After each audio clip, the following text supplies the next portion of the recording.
Hallelujah. Thank you, Lord Jesus. ಇವತ್ತು ಯೇಸುವಿನ ಒಂದು ಸಮ್ಮುಖ ಎಷ್ಟು ಅದ್ಭುತವಾದ ದಿನ. ದೇವರು ಹೊಸದಾಗಿ ಸಭೆ ನಿರ್ಮಿಸಿದ್ದು ಪೆಂಟಿಕೋಸ್ಟ್ ಸಭೆ, ಪೆಂಟಿಕೋಸ್ಟ್ ಸಂಡೇ ಅಂತ ಹೇಳಿ ನಾವು ಆಚರಿಸಬೇಕು. ಇದು ಒಂದು ಮಹಾ ದೊಡ್ಡದಾದ ಹಬ್ಬವಾಗಿದೆ. ಇದೆಲ್ಲರೂ ನಿಮ್ಮ ಹೃದಯಕ್ಕೆ ಅಳವಡಿಸಬೇಕು. ಯಾಕಂದರೆ ದೇವರು ಇವತ್ತು ನಮ್ಮ ಜೊತೆ ಮಾತಾಡುವಂತನು 2000 ವರ್ಷಗಳಿಂದ ದೇವರು ಪರಲೋಕಕ್ಕೆ ಆಸರುಡನಾಗಿ ಹೋದಾಗ ಆತನು ಹೋಗುವಾಗ ತನ್ನ ಪವಿತ್ರಾತ್ಮವನ್ನು ನಮಗಾಗಿ ಕೊಟ್ಟಿದ ಆ ಸಹಾಯಕನೇ ಪವಿತ್ರಾತ್ಮ ದೇವರು ಇವತ್ತು ನಮ್ಮಲ್ಲಿ ಬಲವಾಗಿ ಕಾರ್ಯ ಮಾಡುವಂತನಿದ್ದಾನೆ. ನಾವು ನೋಡುತ್ತೇವೆ, ಹಳೆ ಒಡಂಬಡಿಕೆಯಲ್ಲಿ ನಾವು ನೋಡುವಂತರಾಗಿದ್ದೇವೆ. ಮೋಶೆಯ ಒಂದು ಕಾಲದಲ್ಲಿ ದೇವರು ಏನು ಕಾರ್ಯ ಮಾಡಿದ ಎಂಬುದನ್ನು ನೋಡ್ತೇವೆ. ಆ ಒಡಂಬಡಿಕೆಯಲ್ಲಿ ನಡೆಯುವಾಗ ದೇವರು ಮಾಡಿದ ಮೊದಲನೇ ಪೆಂಟಿಕೋಸ್ಟ್ ಸಭೆಯಾಗಿ ಕಾರ್ಯ ಮಾಡುತ್ತದೆ. ನಾವು ಮೋಶೆಯ ಕಾರ್ಯ ನೋಡುವಾಗ ಆತನು ಐಗುಪ್ತ ದೇಶದಿಂದ ಇಸ್ರಾಯೇಲರನ್ನು ಕರೆದು ತಂದು ಸಿನಾಯಿ ಬೆಟ್ಟದ ಮೇಲೆ ಯೇಸುವಿನ ಜೊತೆ ಮಾತಾಡಿ ಅಲ್ಲೆಲ್ಲ ಕಾರ್ಯ ಮಾಡಿ ಆ ಒಡಂಬಡಿಕೆ ತಂದಿದ್ದು ಅದೇ. ಇಲ್ಲಿ ನಾವು ನಂಬರ್ಸ್ಗಳಲ್ಲಿ ನೋಡುತ್ತೇವೆ. ಯಾಕಂದರೆ ಈ ಹೆಬ್ರೂ ಭಾಷೆಯಲ್ಲಿ ಎಲ್ಲ ನಂಬರಿಕಲ್ ಆಗಿ ಮಾಡ್ತೇವೆ. 7 ಅಂದರೆ 1 ನಂಬರ್ ಅಂದರೆ ಇಸ್ರಾಯೇಲರನ್ನು ಕರೆದು ತಂದ ಈಜಿಪ್ಟ್ನಿಂದ ಸೈನಾಯಿ ಬೆಟ್ಟದಲ್ಲಿ, ಅಂದರೆ ಇಸ್ರಾಯೇಲರಿಂದ ಯಾವಾಗ ದೇವರು ಅವರನ್ನು ಐಗುಪ್ತ ದೇಶದಿಂದ ಕರ್ತಂದಿದಾಗ ಸಿನಾಯಿ ಬೆಟ್ಟಕ್ಕೆ ಮುಟ್ಟುವಾಗ 3 ತಿಂಗಳು ಮುಗಿದಿತ್ತು. ಇದು ಹೆಬ್ರೋ ಕ್ಯಾಲೆಂಡರ್ ಅಲ್ಲಿ ಬರೆಯಲ್ಪಟ್ಟಿದೆ. ಅವರ ಕ್ಯಾಲೆಂಡರ್ ಪ್ರಕಾರ ಅವರು ಮೇ ಹಿಡಿದು ಜೂನ್ ವರೆಗೆ ಕೌಂಟ್ ಮಾಡುವಂತರಾಗಿದ್ದರು. ಅದೇ ಮಾರ್ಗ ಮತ್ತೆ ಮುಂದಾಗಿ ನೋಡ್ತೇವೆ. ದೇವರು ಏನ್ ಮಾಡ್ತಾನ, ಅದೇ ಮೋಶನು ಹೋಗುತ್ತಿರುವಾಗ ಮತ್ತೆ ಏನ್ ಮಾಡ್ತಾನ, ಜಾಶುವನ ಕೈಗೆ ಸಿಗ್ತದೆ ಯೋಶುವನು ಏನ್ ಮಾಡ್ತಾನ, ಅಲ್ಲಿಂದ ಮುಂದೆ ಕರ್ಕೊಂಡು ಹೋಗುತ್ತಾನೆ. ಅಲ್ಲಿಂದ ಕಾನಾನ್ ದೇಶಕ್ಕೆ ಒಯ್ಯಲ್ಪಡ್ತಾನೆ. ಇದು ಏನಾಗಿದೆ, ಜೆವಿಸರ ಕ್ಯಾಲೆಂಡರ್ ಒಂದು ಆಗಿದೆ. ಆ ಜೆವಿಸ್ದವ್ರು ಏನಿತ್ತು ಅವ್ರದ್ದು ಒಂದು ಕ್ಯಾಲೆಂಡರ್ ಇತ್ತು. ಅವ್ರು ಏನ್ ಮಾಡ್ತಿದ್ರು, ಮೇ ಹಿಡ್ಕೊಂಡು ಏಪ್ರಿಲ್ ತನ ಮಾಡ್ತಿದ್ರು. ಹಾಗಾಗಿ ಇಲ್ಲಿ ನಾವು ಅದೆಲ್ಲ ಕೂಡಿದಾಗ ಹೊಸ ಒಡಂಬಡಿಕೆಯಲ್ಲಿ ದೇವರು ತಾನು 3 ದಿವಸ ಸಮಾಧಿಯಲ್ಲಿದ್ದು 3ನೇ ದಿವಸ ಎದ್ದಿದಾಗ 3ನೇ ದಿವಸದ ನಂತರ ಈಸ್ಟರ್ ಅಂತಕ್ಕೆ ನಾವು ಈಸ್ಟರ್ ಹಬ್ಬ ಮುಗಿದ ಮೇಲೆ 50 ದಿವಸ ಆತನಿಂದ ನಮ್ಮ ಜೊತೆಗಾರನಾಗಿ ಇರ್ತಿದ್ದ. ಆ ಈಸ್ಟರ್ ಆದ್ಮೇಲೆ ದೇವರು 50 ದಿವಸ ನಮ್ಮ ಜೊತೆಗಾರನಾಗಿದ್ದಿ ಪರಲೋಕಕ್ಕೆ ಆಸರುಡನಾಗಿ ಹೋದ. ಆ ಹೋಗಿದ ನಂತರನೇ ದೇವರು ಏನ್ ಮಾಡ್ತಾನೆ, ಹೋಗುವಾಗ ಪವಿತ್ರಾತ್ಮನನ್ನು ನಿಮಗಾಗಿ ಕೊಡ್ತೇನೆ, ಆ ಸಹಾಯಕರು ನಿಮಗಾಗಿ ಕೊಡ್ತೇನೆ ಅಂತ ಹೇಳಿದೆ. ಪೆಂಟಿಕೋಸ್ಟ್ ಸಭೆ ಮೊದಲನೇದಾಗಿ ದೇವರು ನಿರ್ಮಿಸಿದ ಪವಿತ್ರಾತ್ಮನ ವರಗಳಿಂದ ತುಂಬಿಸಿರು. ಹಾಗಂತ ಹಿಂದೆ ಹಳೆ ಒಡಂಬಡಿಕೆಯಲ್ಲಿ ಪವಿತ್ರಾತ್ಮನಿಲ್ಲ ಅಂತ ಹೇಳುವುದಿಲ್ಲ. ಆ ಸಮಯದಲ್ಲೂ ಇದಕ್ಕಿಂತ ಹೆಚ್ಚಾಗಿ ಕಾರ್ಯ ಮಾಡುವಲ್ಪಡ್ತಿತ್ತು. ಆದರೆ ದೇವರಿಗೆ ಪ್ರತಿನಿಧಿಯಾಗಿ ನಮಗಾಗಿ ಕೊಟ್ಟು ಆತನ ಹೊಸ ಒಡಂಬಡಿಕೆಯನ್ನು ಸ್ಥಾಪಿಸಿದನು. ನಾವು ಇಲ್ಲಿ ನೋಡುವಾಗ ಇದು ಬೈಬಲಿಕಲಿ ಏನದ ಪ್ರೂಫ್ ಇದೆ. ಎಷ್ಟಂದ್ರೆ ಜೀವನ ಯೇಸು ಬಂದಿದ ನಂತರ 33 EC ಅಂದ್ರೆ ಬೈಬಲಿಕಲಿ ಫುಲ್ಲಿ ಏನದ ಎವಿಡೆನ್ಸ್ ನಮಗೆ ಸಿಗುವಂತದಾಗಿದೆ. ದೇವರು ಬಂದಿದ್ದು, ದೇವರು ಇದ್ದಿದ್ದು, ದೇವರು ಸಿಲುಬೆಗೆ ಹಾಕಲ್ಪಟ್ಟಿದ್ದು, ಸಿಲುಬೆಯಿಂದ ಅವರು ಎಲ್ಲಿ ಒಯ್ದು ಸಮಾಧಿ ಮಾಡಿದರು, ಸಮಾಧಿಯಿಂದ ಅವರು ಯಾರ್ಯಾರನ್ನು ಕಾಣಿದರು ಅಂತ ನಾವೆಲ್ಲ ಮತ್ತಾಯ, ಮಾರ್ಕು, ಲೋಕು, ಯೋಹನದಲ್ಲಿ ನೋಡುವಂತರಾಗಿದ್ದೇವೆ.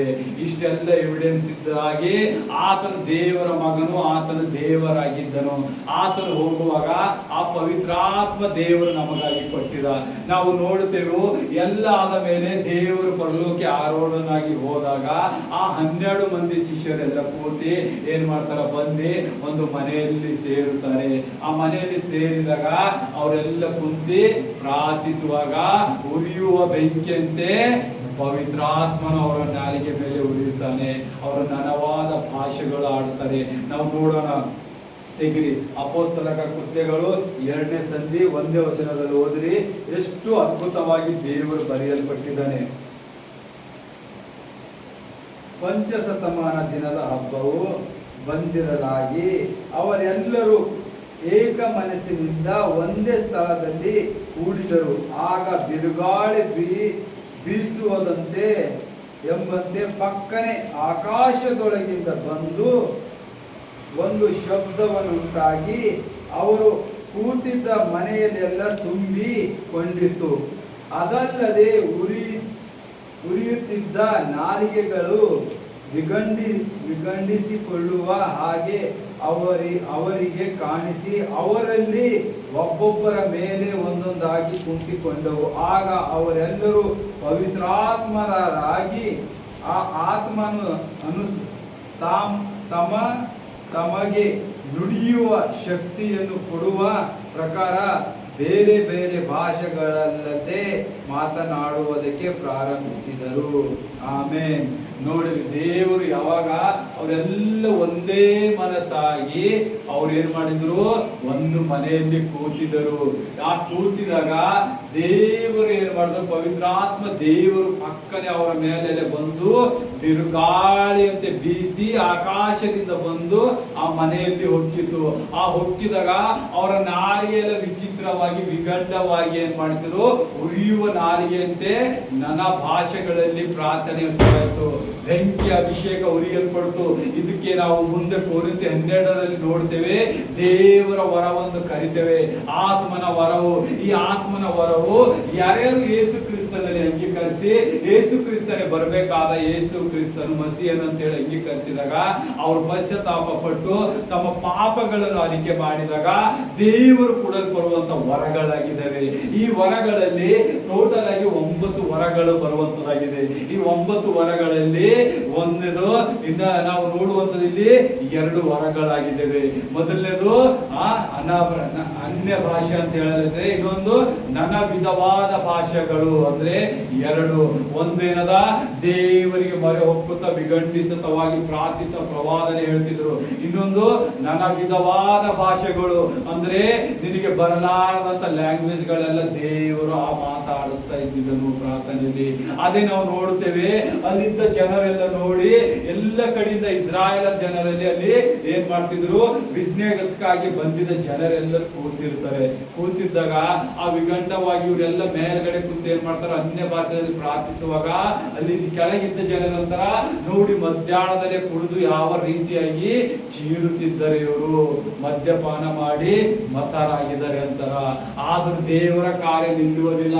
ಅವ್ರು ಆಡುವ ಮಾತು, ಅವ್ರ ಆಡುವ ಭಾಷೆ ಕೇಳಿ ಇವರು ನನ್ನ ಭಾಷೆ ಯಾವ ರೀತಿಯಾಗಿ ಆಡ್ತಾ ಇದ್ದಾರೆ, ಈತರಿಗೆ ನಮ್ಮ ಭಾಷೆ ಹಂಗ್ ಬರ್ತದ ಅಂತೇಳಿ ಬೇರೆ ಬೇರೆ ಕಂಟ್ರಿದವ್ರು ಬಂದವರೆಲ್ಲ ಏನಾಗ್ತಾರ, ಬೆರಗಾಗ್ತಾರ.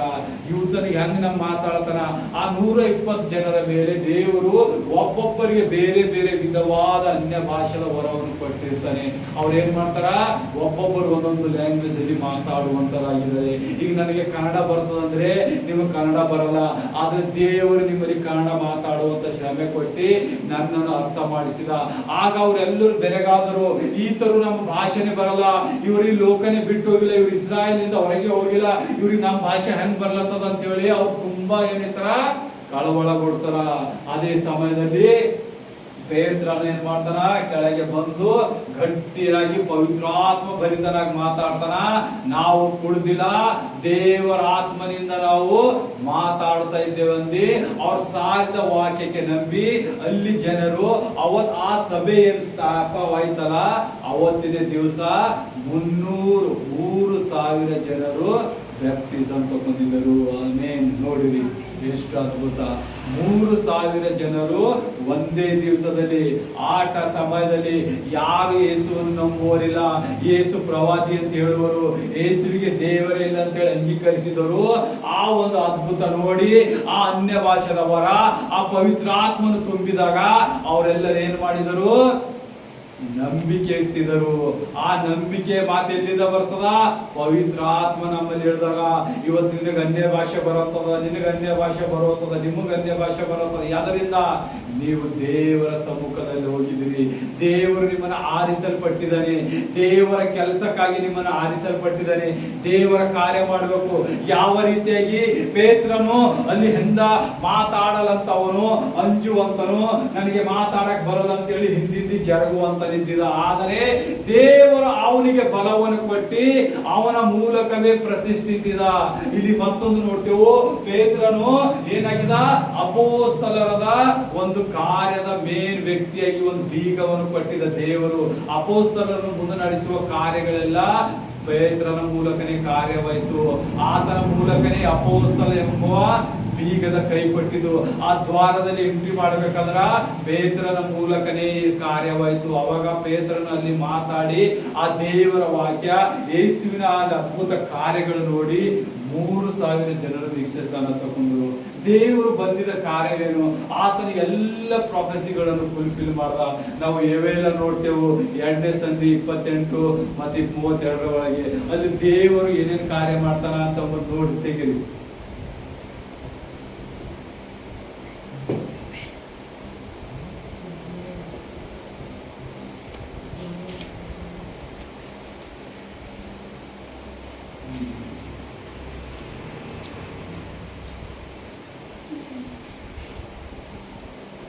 ಓದಿ 2ನೇ ಸಂಧಿ 28ನೇ ವಚನ ನೋಡಿ. ದೇವರ ಆತ್ಮ ಯಾವಾಗ ಚಲಿಸ್ತದೆ ಅಂತೇಳಿ ಆಲ್ರೆಡಿ ಹಳೆ ಒಳಗೆ ಎಲ್ಲ ಪ್ರೊಫೆಸಿಗಳು ಮಾಡಲ್ಪಟ್ಟಿದ್ದಾವೆ. ನಾವು ಒಂದೊಂದಾಗಿ ದೇವರ ಕಾರ್ಯ ನೋಡುವಾಗ ನಮ್ಗೆ ಎಲ್ಲಿ ಅಭ್ಯಾಸ ಆಗ್ತದೆ ನೋಡಿ. 2ನೇ ಸಂಧಿ 28ನೇ ವಚನ ಬರ್ತದೆ. ದೇವರ ಆತ್ಮವರ ಕಡೆಗಾಲದ ಉತ್ಪಾತಗಳು ಭಕ್ತರ ರಕ್ಷಣೆ. ತರುವಾಯ ನಾನು ಎಲ್ಲ ಮನುಷ್ಯರ ಮೇಲೆ ನನ್ನ ಆತ್ಮವನ್ನು ಸುರಿಸುವೆನು. ಆಮೇಲೆ ನೋಡಿ ಏನಾಯ್ತು, ಆ ಪೆಂತಿಕೋಸ್ತ ಸಭೆಯಲ್ಲಿ ಅವರೆಲ್ಲರೂ ಕೂತಿದಾಗ ಏನಾಯ್ತು, ದೇವರ ಆತ್ಮ ಅವ್ರ ಮೇಲೆ ಚಲಿಸಿತು. ಎಲ್ಲ ಮನುಷ್ಯರ ಮೇಲೆ ಏನದು, ಅಂತ್ಯಕಾಲ ಸಮಯ. ಇದು ಯಾರು ದೇವರಿಗೆ ಮೆಚ್ಚಿಸಿ ಕಾರ್ಯ ಮಾಡ್ತಾರ ಅವರು ಮಾತ್ರ ಪರಲೋಕ ರಾಜ್ಯಕ್ಕೆ ಸೇರುವಂತರಾಗಿದ್ದಾರೆ, ಇಲ್ಲಂದ್ರೆ ನರಕದ ಭಾಗ್ಯದಲ್ಲಿ ಬೀಳುವಂತರಾಗಿದ್ದಾರೆ. ದೇವರು ಯಾರ್ಯಾರನ್ನು ಯಾವ ಸಮಯದಲ್ಲಿ ಆರಿಸಿಕೊಳ್ಳುತ್ತಾನೆ ಎನ್ನುವುದು ನಾವು ಹಳೆ ಒಡಂಬಡಿಕೆಯಲ್ಲಿ ದೇವರು ಇನ್ನು ಯೇಸು ಕ್ರಿಸ್ತನು ಹುಟ್ಟುವುದಕ್ಕಿಂತ ಮೊದಲೇ 1700 ವರ್ಷಗಳ ಹಿಂದೆ ಈ ಪ್ರೊಫೆಸಿ ಬರೆಯಲ್ಪಟ್ಟಿತು. ಆತನು ಬಂದು ಈ ಎಲ್ಲ ಪ್ರೊಫೆಸಿಗಳನ್ನು ಆತನು ಫುಲ್ಫಿಲ್ ಮಾಡಿದ. ನೋಡಿರಿ ಯಾರ್ಯಾರ ಮೇಲೆ ಯಾವಗಳನ್ನು ಪವಿತ್ರಾತ್ಮನ ವರಗಳು ಬರುವಂತದ್ದಿದೆ. ನಿಮ್ಮಲ್ಲಿರುವ ಗಂಡಸರು ಹೆಂಗಸರು ಪ್ರವಾದಿಸುವರು. ಆಮೇಲೆ ನೋಡ್ರಿ ದೇವರೇನ್ ಹೇಳ್ತಾನ, ಹೆಂಗಸರು ಗಂಡಸರ ಮೇಲೆ ಏನದ ಪ್ರವಾದಿಸುವರು. ನಿಮ್ಮ ಹಿರಿಯರಿಗೆ ಕನಸುಗಳು ಬೀಳುವುದು. ನೋಡ್ರಿ ಮನೆ ಯಾರು ದೇವರ ಸನ್ನಿಧಿಯಲ್ಲಿ ಇರ್ತೀರಿ ಅವರಿಗೆ ದೇವರ ಕಡೆಯಿಂದ ಕನಸುಗಳು ಬೀಳುತ್ತವು. ಇದು ಅಂತ ಅದ್ಭುತವಾದ ವರ. ನಾವು ಇಲ್ಲಿ ಯೇಷಪ್ಪನನ್ನು ನೋಡ್ತೀವಿ, ಅವನು ಕನಸಿನ ಮೂಲಕ ರಾಜ್ಯವನ್ನು ದೇವರ ರಾಜ್ಯದಲ್ಲಿ ನಡೆದ. ದಾನಿಯೇಲನು ಕನಸಿನ ಮೂಲಕ ಹೆಚ್ಚಾಗಿ ಬಲ ಹೊಂದಿದ. ಮತ್ತೆ ನೋಡ್ತೇವೆ, ಇಲ್ಲದೆ ಆ ದಿನಗಳಲ್ಲಿ ದಾಸದಾಸಿಯರ ಮೇಲೆ ನನ್ನ ಆತ್ಮವನ್ನು ಸುರಿಸುವನು. ಯೆಹೋವನ ಆಗಮನದ ಭಯಂಕರವಾದ ಮಹಾದಿನವು ಬರುವುದಕ್ಕೆ ಮುಂಚೆ ಭೂಮಿ ಆಕಾಶದಲ್ಲಿ ರಕ್ತ, ಬೆಂಕಿ, ಧೂಮ, ಸ್ತಂಭ ಈ ಉತ್ಪಾತಗಳನ್ನು ಉಂಟು ಮಾಡುವೆನು. ನೋಡಿ ದೇವರೇನು ಹೇಳ್ತಾನ, ಎಲ್ಲರ ಮೇಲೆ ನನ್ನ ಆತ್ಮ ಸುರಿಸ್ತೇನೆ ಅಂತೇಳಿ ಹಳೆ ಒಡಂಬಡಿಕೆಯಲ್ಲಿ ಆಲ್ರೆಡಿ ಹೇಳಿದ ದೇವರು. ನಾವು ಮಾಡುವ ಕಾರ್ಯವೇನು, ದೇವರು ಜಾನ್ 14 ನೋಡ್ತೇವೆ. ದೇವರು ಏನಂತಾನ, ಆತನು ಬಂದಿ ಸಿಲುಬೆಯಿಂದ 3 ದಿನದಾದ ಮೇಲೆ ಬಂದಿದ ಮೇಲೆ ಆತನು ಬದಲಾಗಿ ತನ್ನ ಶಿಷ್ಯರಿಗೆ ಕಾಣಿಸಲ್ಪಡ್ತದ. ಆ ಯೆಹೂದ್ಯರಿಗೆ ಅಂಜಿದ್ ಏನ್ ಮಾಡ್ತಾರೆ ಶಿಷ್ಯರೆಲ್ಲ, ಒಂದು ಮನೆಯಲ್ಲಿ ರೂಮಿನಲ್ಲಿ ಸಂಜೆ ಆಗಿದ ತಕ್ಷಣ ಬಾಗಿಲು ಹಾಕೊಳ್ಳುತ್ತಾರೆ. ಆಗ ಹಾಕೊಂಡಿದಾಗ ದೇವರು ಯೇಸು ಕ್ರಿಸ್ತನ ಅವರಲ್ಲಿ ಪ್ರಕಾಶನಾಗಿ ನಿಮಗೆ ಶುಭವಾಗಲಿ ಅಂತ ಕೇಳ್ತಾನೆ. ಅವಾಗ ಆತನನ್ನು ಯಾರು ಗುರುತಿರ್ತಿಲ್ಲ ಅಂಜಲ. ಅವಾಗ ದೇವರು ನಾನೇ ಮೆಸ್ಸಿಯನು ಅಂತ ಹೇಳಿದಾಗ ಅವ್ರು ಗುರು ತಿಳಿದಿ ಸ್ವಾಮಿಯನ್ನು ನೋಡಿ ಬಹಳ ಖುಷಿ ಪಡ್ತಾರ. ಆದರೆ ಅಲ್ಲಿ ಒಬ್ಬ ನಂಬಿಗಸ್ತನಾಗಿರ್ತಾನ. ಆ ನಂಬಿಗಸ್ತನಿರ್ತಾನ ಥಾಮಸ್. ಅವನೇನ್ ಮಾಡ್ತಾನ, ನಾನು ದೇವರನ್ನು ನೋಡಿ ಆತನ ಮಳೆ ಹೊಡೆದಿದ್ದ ನಿನ್ನ ಕೈ ಹಾಕಿ ನೋಡುವವರೆಗೂ ನಾ ಕರೆ ಹಿಡಿಯಲ್ಲ. ಆತನ ಪಕ್ಕೆ ಒಳಗೆ ನಾ ಕೈ ಹಾಕಿ ನೋಡಸ್ತಾನ, ನಾ ಕರೆ ಹಿಡಿಯಲ್ಲ ಅಂದಾಗ ದೇವರಂತನ, ನೀನ್ ನಂಬದೆ ನನ್ನನ್ನು ಇಷ್ಟು ಇದು ಮಾಡ್ತಿಲ್ಲ. ನನ್ನ ನಂಬದೆ ಯಾರು ನನ್ನನ್ನು ನಂಬುತ್ತಾರಲ್ಲ ಅವ್ರು ಬಹಳ ಧನ್ಯರು ಅಂತ ಹೇಳ್ತಾನ. ಅಷ್ಟಾದ್ರೂ ದೇವ್ರು ಏನ್ ಮಾಡ್ತಾನ, ಆತನ ಶಿಷ್ಯನಾದ ತಾಮಸಿಗೆ ಏನ್ ಮಾಡ್ತಾನ, ಬಂದು ದರ್ಶನ ಕೊಟ್ಟು ಆತನಿಗೆ ಕೈ ಹೊಟ್ಟೆ ಕೊಡ್ತಾನ. ನೋಡು ಚೆಕ್ ಮಾಡಿ ನಾನೇ ಇದ್ದಿದ್ದಿಲ್ಲ ಅಂತ ಹೇಳ್ತಾನ. ಅವಾಗ ಆತನ ಕಾಲು ಹಿಡ್ಕೊಂಡು ಅಳುವಂತನಾಗಿದ್ದಾನೆ. ಕ್ಷಮಿಸುವೆ, ನಾನು ನಿನ್ನ ಮೇಲೆ ಸಂದೇಹ ಪಟ್ಟಿದ್ದೇನೆ ಅಂತೇಳಿ. ಹಾಗಾಗಿ ಇನ್ನು ಬಹಳಷ್ಟು ವಾಕ್ಯಗಳು ನಾವು ನೋಡುವಂತ ಹೇಗೆ ಪದೇ ದೇವರು ಮಾಡಿದ. ಇವಾಗ ದೇವರು ನಮ್ಮಲ್ಲಿ ಅಭಿಷಕ್ತನಾಗಿ ಕಾರ್ಯ ಮಾಡ್ತಾ ಇದ್ದಾನೆ. ಯಾವ ರೀತಿಯಾಗಿ? ಪವಿತ್ರ ಆತ್ಮನ ಮೂಲಕವಾಗಿ. ನಾವು ಏನೇ ಕಾರ್ಯ ಮಾಡ್ಬೇಕಲ್ಲ ಪವಿತ್ರ ಆತ್ಮನನ್ನು ನಾವು ಕೇಳ್ಕೊಳ್ಬೇಕು. ಇವತ್ತು ನಿನಗೆ ಏನಾದ್ರೂ ಸಮಸ್ಯೆ ಬಂತ, ನೀವು ಪವಿತ್ರ ಆತ್ಮನ ಜೊತೆ ಮಾತಾಡುವಂತರಾಗಿರ್ಬೇಕು. ನೀವು ಎಲ್ಲಿವರೆಗೆ ನಿಮ್ಮನ್ನು ನೀವೇ ಆ ಪಾಪದಿಂದ ಹೊರಗೆ ಬರದೆ ನೀವು ಪದೇ ಪದೇ ಯೇಸುವೆ ನನ್ನನ್ನು ರಕ್ಷಿಸು ಅಂದ್ರೆ ನಿಮಗೆ ರಕ್ಷಿಸಲಾಗಲ್ಲ. ನೀನು ವ್ಯಭಿಚಾರ ಮಾಡ್ತೀಯೋ, ನೀ ಸುಳ್ಳು ಹೇಳ್ತೀಯೋ, ನೀ ಮೋಸ ಮಾಡ್ತಿ, ಇನ್ನೊಬ್ಬರ ಆಸ್ತಿಯನ್ನು ಕದಿಯುವಂತನಾಗಿದೆ, ಇನ್ನೊಬ್ಬರ ಹೆಂಡರನ್ನು ನೋಡುವಂತನಾಗಿದೆ, ಇನ್ನೊಬ್ಬರ ಪರಸ್ತ್ರೀಯರ ಮಧ್ಯೆ ಹೋಗುವಂತನಾಗಿದೆ. ನಿನಗೆ ರೋಗ ಬಂದೋದಾಗ ನೀನು ಹಗಲು ರಾತ್ರಿ ಪ್ರಾರ್ಥಿಸಿದರೆ ನಿನ್ನ ಪ್ರಾರ್ಥನೆ ಕೇಳಲಾರನು ದೇವರು. ಯಾಕಂದ್ರೆ ನೀನು ಆಲ್ರೆಡಿ ದೇವರ ಯಜ್ಞಗಳನ್ನು ಮೀರಿ ಆತನಿಗೆ ನೀನು ಪಾಪ ಮಾಡ್ತಾ ಇದ್ದಿ. ಅಲ್ಲಿ ನಿನಗೆ ದೇವರ ವರದಿಂದ ನಿನ್ನ ಕಾರ್ಯ ಆಗಲ್ಲ.